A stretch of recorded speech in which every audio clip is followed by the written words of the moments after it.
Hi hello नमस्ते, स्वागत आहे तुम्हा सर्वांचं जहागीरदार्स किचन अँड लाईफस्टाईलमध्ये। आज मी एक मस्त अशी काजू मसाल्याची रेसिपी घेऊन आली आहे। एकदम झक्कास बनतो काजू मसाला। यासाठी मी इथे घेतले आहे 4 मध्यम आकाराचे कांदे उभे कट करून घेतले, अगदी रफली कट करून घेतले आहेत आणि एका पातेल्यामध्ये पाणी उकळण्यासाठी ठेवलं होतं। त्यामध्ये हे कांदे ॲड केले, भरपूर असे काजू आणि काही बदाम मी यामध्ये ॲड केले आणि त्यानंतर हे सगळं छान उकळू दिलं। कांदे आणि काजू मस्त उकळले की ते मी एका चाळणीमध्ये काढून घेतले आणि त्यावर थंड पाणी टाकलं। त्यानंतर मी एका पातेल्यामध्ये अगदी थोडंसं साजूक तूप घेतलं आणि काजू करीसाठी मी जे काजू वापरणार होते ना ते ह्या तुपामध्ये भाजून घेतले। काजू छान भाजून घेतले की भाजीमध्येही त्याची टेस्ट एकदम मस्त लागते। आता ह्यासाठी मी त्याच पातेल्यामध्ये 2 छोटे चमचे एवढं साजूक तूप घेतलं आहे आणि थोडंसं तेलही त्यामध्ये ॲड केलं आणि त्यामध्ये जिरे टाकून जिरे छान फ्राय झाले की त्यानंतर मी इथे जवळजवळ 2 छोटे छोटे कांदे बारीक चॉप करून घेतले होते ते ॲड केले। कांदे छान परतून घेतले आणि त्यानंतर मी त्यामध्ये 1 छोटा टोमॅटो बारीक कट करून घेतला होता तोही ॲड केला आणि हे सगळं मीठ टाकून परतून घेतलं। त्यानंतर कांदा आणि काजू जे उकळून घेतले होते ते थंड झालं आणि त्यानंतर मी त्याला मिक्सरमधून अगदी फाईन पेस्ट करून घेतली। नंतर हे कांदा आणि टोमॅटोमध्ये मी काही पावडर्ड मसाले ॲड केले, जसे की काश्मीरी लाल मिरची पावडर, हळद पावडर, होममेड गरम मसाला आणि धने पावडरही मी यामध्ये ॲड केली आणि हे सगळं कांदा टोमॅटो सोबत एकदम छान परतवून घेतलं अगदी व्यवस्थित।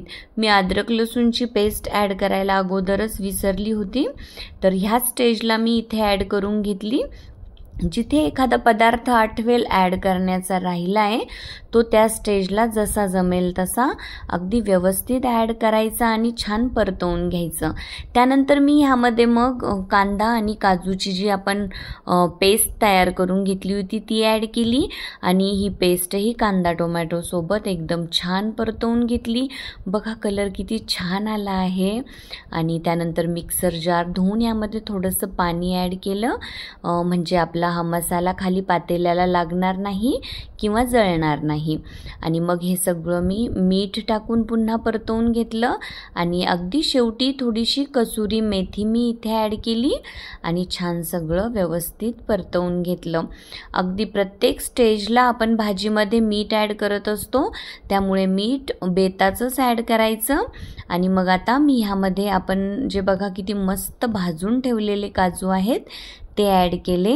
असा मस्त बनतो ना हा काजू मसाला। सगळ्यांनी ही रेसिपी अगदी नक्की ट्राय करा।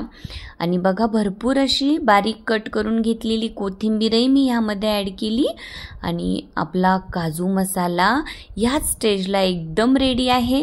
पण ग्रेव्हीची कन्सिस्टन्सी ॲडजस्ट करण्यासाठी मला जशी ग्रेव्ही हवी आहे तशी मिळवण्यासाठी मी यामध्ये उकळतं पाणी ॲड केलं आणि मग नंतर झाकण ठेवून थोडा वेळ हा काजू मसाला शिजू दिला। त्यानंतर बघा झाकण काढल्यानंतर मला जशी कन्सिस्टन्सी हवी होती तशीच मिळालेली आहे। त्यानंतर मी घरातीलच फ्रेश मिल्क क्रीम ह्यामध्ये ॲड केलं। हे 2 चमचे एवढं मी मिल्क क्रीम ॲड केलं आणि सगळं काही व्यवस्थित मिक्स करून घेतलं।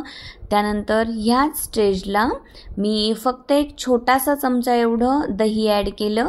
दही ॲड करणं टोटली ऑप्शनल आहे, तुम्हाला नको असेल तर तुम्ही नका ॲड करू। त्यानंतर 1 टेबलस्पून एवढं बटरही मी इथे ॲड केलं आणि हे सगळं पुन्हा मिक्स करून घेतलं आणि झाकण ठेवून हा काजू मसाला एकदम निवांत थोडा वेळ उकळू दिला। हे बघा ह्या स्टेजला आपला काजू मसाला एकदम परफेक्टली रेडी आहे आणि मग त्यानंतर मी ह्याचं प्लेटिंग करून घेतलं। एवढा मस्त बनतो ना हा काजू मसाला। बघा थिकनेसही मला हवा होता तसाच मिळाला आहे। दिसतोय की नाही रेस्टॉरंट स्टाईल काजू मसाला, एकदम झकास बनतो। नंतर मी गार्निशिंगसाठी थोडेसे भाजून घेतलेले काजू ठेवले होते ते काजू मी गार्निशिंगसाठी वापरले. थोडीशी बारीक कट करून घेतलेली कोथिंबीरही मी यावर टाकली आणि मस्त मस्त काजू मसाल्याचं फोटोशूट केलं. आता मला खूप मित्रमैत्रिणी प्रश्न विचारतात, हे सगळं तू करते तरी केव्हा?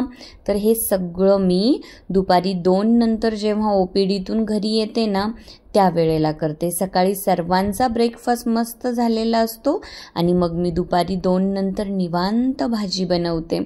आणि हे बघा, प्रत्येक वेळी लच्छा पराठा किंवा नानच अशा भाज्यांसोबत बनवला पाहिजे असं काही नाही.